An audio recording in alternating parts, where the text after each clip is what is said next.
operators in the southern part of Nigeria now give a sigh of relief following the free movement of food items from the north to the south after days of restrictions. Well, we'll be talking about this and other economic issues on the program, but we'll begin the program as usual on the report on the Nigerian stock market, which began the month on a positive note, resumed its decline on Tuesday as 26 firms recorded price losses at the end of trading. The Nigerian Stock Exchange All-Share Index had risen by 0.33% after investors on Monday, the first trading day of the month, saw investors record a total loss of 1.37 trillion naira.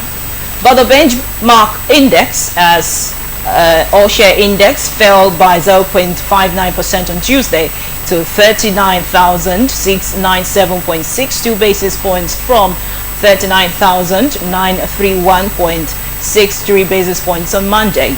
The market capitalization of equities dropped by 120 billion naira to close at 20.77 trillion naira on Tuesday from 20.89 trillion naira on Monday. We'll look at the exchange rate between the naira and the dollar. The exchange rate between the naira and the US dollar closed at 409 naira per the US dollar at the investors and exporters window. Naira appreciated against the US dollar on Monday as it closed at 409.22 a dollar, and the NAFEX window representing 0.26% gain when compared to 410.25 naira recorded on the previous trading day.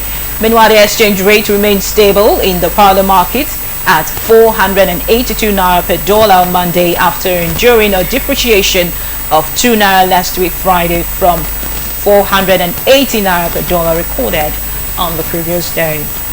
Well, OPEC cautions Nigeria and others over crude oil production. The Secretary General of the Organization of the Petroleum Exporting Countries has said OPEC and its allies need to remain disciplined with their production to ensure full oil price recovery as the global economy continues to rebound from the COVID-19 pandemic.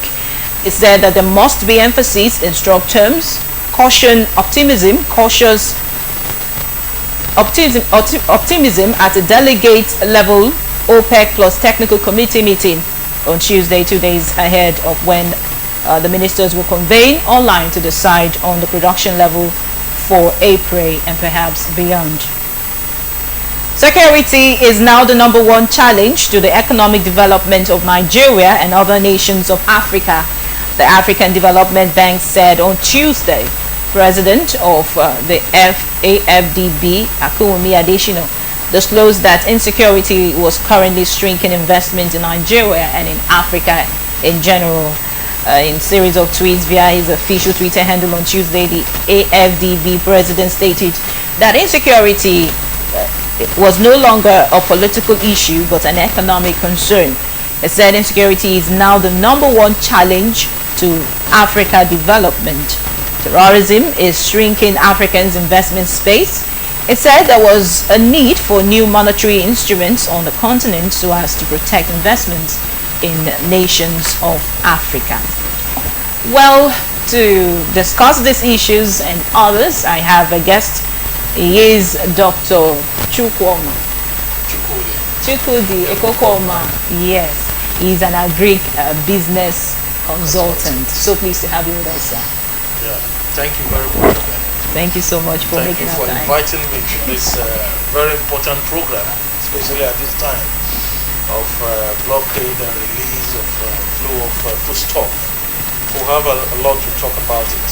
Yes, so we learned already that the ban has been lifted, but it had a devastating impact on deltas and in fact Southerners. A lot of persons were complaining about the hike in the price of foodstuffs as a result of the scarcity of foodstuffs.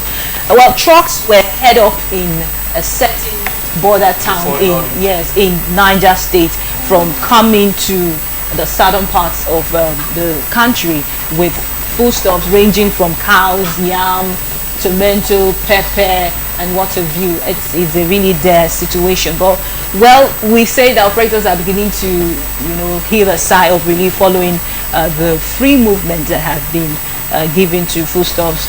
And well, we did a report when that issue was on. I would like us to see the report before we continue the discussion.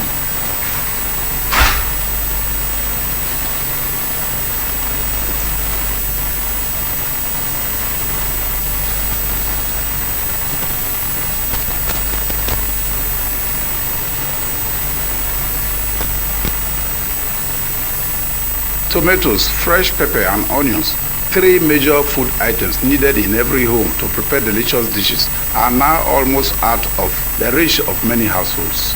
The prices of the three commodities have risen sharply in the markets.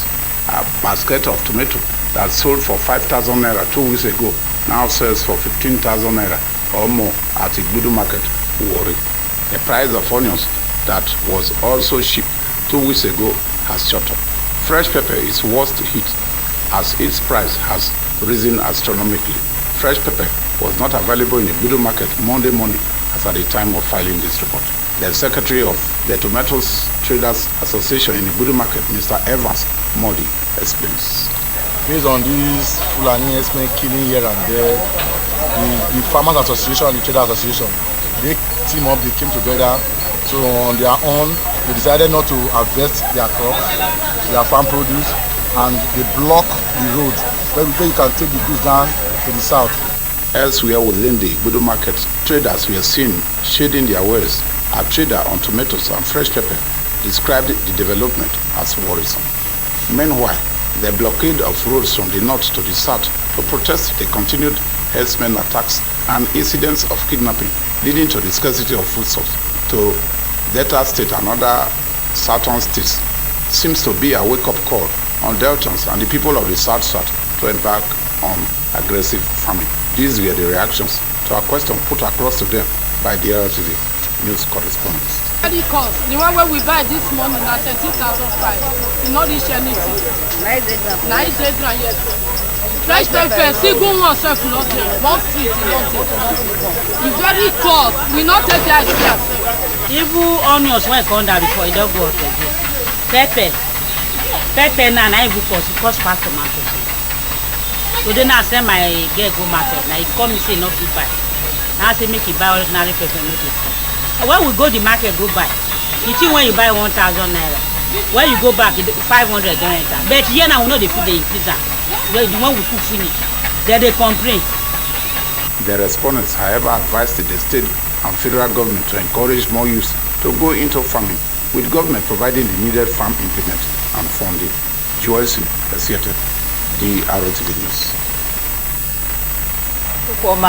The Amalgamated Union of Foodstuffs and Cattle Dealers of Nigeria explained why they decided to place an embargo on the movement of foodstuffs from the north to the south, citing insecurity issues that their members in other parts of the country were being killed, being attacked. There was a sort of, a retaliation. But now it has opened our eyes to the need for southerners to look into agriculture. I'd like to hear your thoughts. Thank you for using the phrase "opened our eyes." When you are looking at the blockade, there is a lot of caution to apply in response or reaction to that blockade. Because if you reply or you respond with rage, you will not get the important message that the blockade is sending. Now, first of all, let us look at the rights of the organization itself, the Amalgamated Union of Food and Cattle Dealers Association. Well, this is a democracy. Everybody has the right to protest. It's part of democracy. But the question is, this organization, is it registered? If it is registered, then we'll look at an organization that will be probably more powerful than some political parties in that region. Then if it is not registered, there are questions that the organizers will have to answer. However, if you read their complaints, they're talking about the killings of their members. They're talking about extortion by military personnel. You see, these are genuine rights of any organization. Nupen can get up today and say, well, petrol tankers are not going to cross Lagos Bridge because of this. Yes, that is why you have association. I think to that extent they have the right to do whatever they are doing. But the other question is, if a farmer, Alhaji Usman, loses 3 trucks of tomatoes to Alhaji Ibrahim in a full market, and Ibrahim has only paid for 1 truck, but because of the goodwill of Ibrahim, he has sent him 3 trucks to be paid as soon as he finishes selling. And then he's not a member of the Amalgamated Food Sellers Union and Cattle Dealers, and you stop the truck somewhere and allow the tomato to perish. The question is, where is the law? But if he is a member and he has been warned, he has been given the ultimatum, he goes ahead to send his tomatoes, of course, the organization will have the right to enforce their rules. So, response should not be by rage. If it's a registered organization, then his genuine complaints have to be looked into. Military personnel extorting the trucks, like their Secretary General Lamara, what his name is, said it will cost 250,000 naira to load a truck, from Adamawa to the south, on tips. This is not transportation cost, This is what they pay out at military checking points. And they are saying, we protest this. It's a genuine demand, And then they say, oh, our members were killed. We're asking for compensation. It's a genuine demand. But they should follow procedure, We take legal action against whoever may have committed any offense against your member. Well, that is correct. And if it goes to taking industrial action like they have done too, provided these things are procedural, there's no problem with that. It shouldn't be politicized, though it appears that it has a political foundation. But if you politicize it, you will not get the message that will help us advance our agriculture. Now, the first important message, like I said, is that the organization has rights if the organization is properly constituted. But if it is not, in the next few weeks you will begin to get a number of litigations against the organizers of the blockade, because people who are not members, who have gotten their foodstuff perished, they are going to they will go to court, and these guys will pay. I understand Muhammad Tahiri, who is the chairman, is cooling off with the DSS. I don't know if he's been released, but what we're saying is that everything should be procedural. They have rights, and there's no question about it. Then let us begin to see the aspect of the Southerners engaging aggressively in agriculture as a way of enabling this region, provide for itself in terms of food and whatever. Well, it's Ogali, I will tell you, it's a shame that we are beginning to talk about feeding ourselves. You see, the most important message that blockade sent to us is that you don't leave your food security in the hands of your neighbor.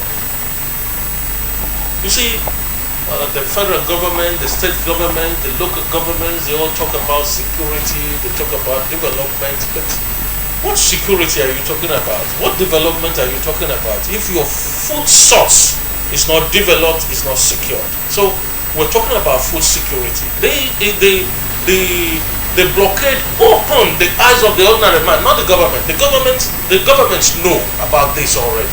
You see, we have a lot of pressure groups putting pressure on the governments, especially the state governments, to improve agriculture. But the ordinary man who is on the streets now knows that in the event of a blockade, thank God it ended in 5 days. If this extended to 1 month, you will see what will happen on the streets of Warri and Asaba. So what we're saying is that we have left our food security in the hands of our neighbor. It's not done anywhere. The US will not do that. Do that. The UK, no country in the world will accept it. No state, no people, no community, no family. Of course, I will ask which family will say, "Oh, our kitchen is open. You can go into the kitchen and take food yourself or cook your food." No, the kitchen is an important part of the family security. Now, just 5 days. If you go to Okere market, tomato that was selling for 200 naira, tomato and pepper, because this is the harvest period, is now selling for between 600 and 700. I'm sure of what I'm talking. I did the survey. So what is the government supposed to do? The government knew. The people didn't know. Now they know that our food security is not in our hands. Though the government has a lot of agricultural development program, on the 15th of February they sent fish feeds through the aquaculture development program to mentors and mentees. That's okay.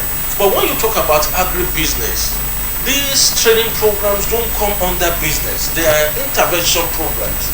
The business really is the production and the setting that gives profits from the activities, agricultural activities in production. So when you are developing trainers and trainees, you are trying to build foundation. But what we are talking about, the food production now, is what is the government doing about those people who are on the field producing? Okay, let's talk a bit about agriculture. We understand that the National Bureau of Statistics reports stated that Nigeria has exited recession and that it is attributed to the performance in the agricultural sector and of course the information and communication sector. That further, emphasize the need for Nigeria to start, investing aggressively in agriculture. Well, we also know that the Vice President Yemi Osinbajo in the CBN and Bankers Summit spoke, extensively on the need for Nigeria to look towards productivity. Before I hear your thoughts about that, we need to see that interview or speech by Vice President Osinbajo. Moving beyond the pandemic-induced crisis, I think that the first step in achieving lasting growth is to focus on productivity, value addition. We simply must encourage value addition in every aspect, in every sector of our economy. For example, in agriculture, our focus must be on processing of raw produce. Adding value, of course, means more jobs. And the value chain makes more money. Same with mining, more beneficiation. Already we've seen quite a few investments in gold refining. And of course, in gold refining in particular, a lot of what we're seeing, and a lot of the value that we're seeing that will be added to the mining of gold, obviously, has multiplier effect on our economy. Manufacturing, especially light manufacturing, is also key. We can be the factory for the continent. We've been discussing the prospects of zero taxes for machinery generally, because machines mean production in one form or the other.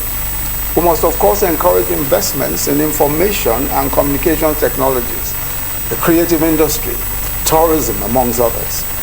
In sum, government policy should be geared, and this is the thinking generally, to making Nigeria a value-adding economy, especially in our areas of comparative advantage.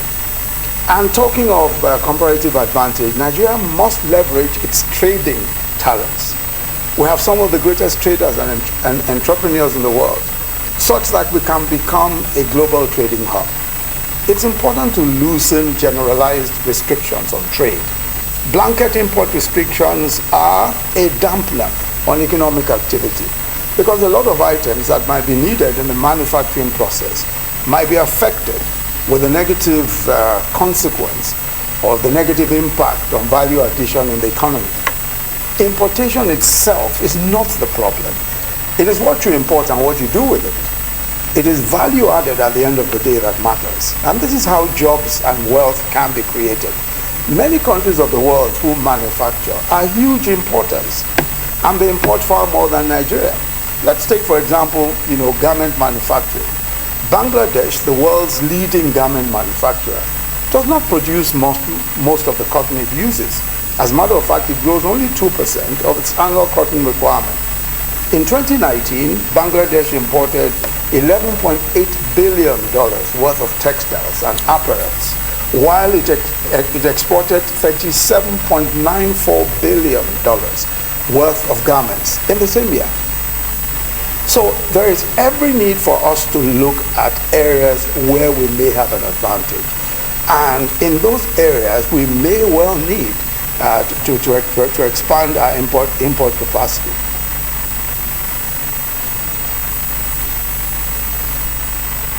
Well, that was Vice President Osinbajo speaking about modalities that must be put in place to ensure an increase and inclusive growth in the nation's economy. He made mention of productivity, added value chains, and what have you. Dr. Chukwuma. Yes. All right, sorry, sir. But I would like you to hear your thoughts in that line when it comes to productivity, increasing our productivity as a country and adding value to that which we are producing to ensure an increased growth in the economy. The Vice President is lending his experience and knowledge to the problems of Nigeria. He is very correct. Anything beyond adding value to the raw materials by ourselves, will not take us anywhere. Look at the examples I was set. Look at animal feeds like the poultry feeds. In the 60s or before now, Nigeria will export granite cake, export pancake cake, export maize. These things are refined, made into animal feeds and sent to us. We go to buy bags of feeds produced in UK. Today, we're producing feeds. The universities, the colleges, the training graduates that can produce feeds, there's not a rocket science. Look at our crude oil. You say crude oil, go back to buy, refine some oil. Locally, people refine crude oil here. All you need to do is put quality control, organize the system so that there will not be theft, and then before you know it, we can do that here. So if you want to pass the ball back to the government, because this is the Vice President, the number 2 man speaking, the question is, why is it difficult for us to apply technologies that are required to add value to this production chain? The fact is, again, the president, maybe I am going to lend him this advice. We cannot get to that level of productivity increase without basic amenities like power. He has been handling power for some time, Again, let's come back home. All these things, you don't need to fantasize them. Tomato, this is the period. I hope it won't be called a tomato problem. This is the period. And then you say, oh, we cannot stop. Why can't we stop? The woman in the village at home can buy some 10 baskets of tomato, grind it, boil it when it is sufficiently dry, and store it in the freezer. That can store for 1 or 2 years if there's light. But the problem is there's no light. So talking about we don't have storage because we don't have canning industries for tomatoes doesn't make economic sense really. The fact is that the basic requirement, which is power, is not there. Okay, so, in conclusion, I would like you to just hamp a bit on the need for Southerners to look into agriculture quickly. Let's just say Delta State. Yes, Delta State. Because this is our own state. I hope the Commissioner for Agriculture is listening to this. The government has some fantastic programs, but I will suggest one, that in terms of livestock, there are still not enough. I don't think there is. I've seen aquaculture, yes, but in livestock, if the governor can remember, our Oyibo axis, there used to be the beef cattle there, in those days. If you look at the Daudu station area, you get beef cattle. On the express in front of your studio here, you get beef cattle. It is time for us to organize these things into a production setting. The government can do that by empowering private, indigenous, veterinarians of Delta origin. True, when we say agribusiness, shouldn't be only interventional, We make it pure business. Assign a bank, the man goes there to take the loan, he profits or he loses and he goes to jail if he doesn't pay back. I'm not saying that's anybody money. Then, when we talk about power, there's no gain saying that you cannot add any value without basic amenities like power and security. You see, that insecurity thing, if the man cannot get to his farm, like the people in Owerri, the people in Africa are talking about, all these things we are doing, we are lending lip service to a problem that we all know. Security is important. The state government should look at that. Yes, and even the president of the African Development Bank even added his voice to the need for Nigeria to tackle the insecurity situation of the country. Of course, we want to look at reviving the nation's economy, especially after COVID-19. It has been an interesting time with you, Dr. Ekoko. The time is really short because we need to talk about poultry, there's a lot to talk about here. But agri generally is the only alternative for all. You see, in basic secondary school economics, you talk about comparative advantage. And when you hear people like Putin saying Africa has 60% of fertile, unused arable land, that tells us something. That we should direct our attention to where we have comparative advantage. The government should do that. Yes. We have people, we have the raw materials. Why can't we put them together? So that there can Thank be you a very little much. blame on the Thank you very government. much for your insightful contribution to the program. It has been an exciting time on the program Business Angle. Thank you very much for being there and to be part of this program. Do well to join us same time for another interesting conversation on the program. I am Ogali Mafru. Thank you for watching.